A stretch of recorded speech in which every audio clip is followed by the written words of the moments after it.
In 1966, I was somehow admitted for graduate study in the Department of History at Northeastern University in Boston, Massachusetts.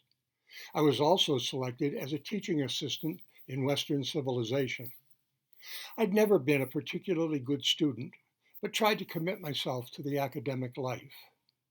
One of my first courses was in Tudor Stuart English history with Professor Martha Ellis Francois.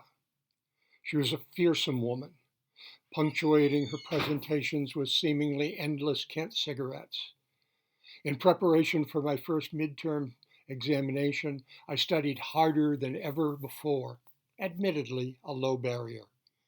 When I finished the exam, I truly felt I had done well. The next week, when Professor Francois passed back the papers, I was shocked. She had assigned me a B minus, the equivalent of failing in undergraduate terms. For the first time in my school years, I reached out to a teacher for help.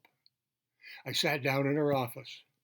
She lit yet another cigarette and said, "I don't think you're as stupid as your writing suggests.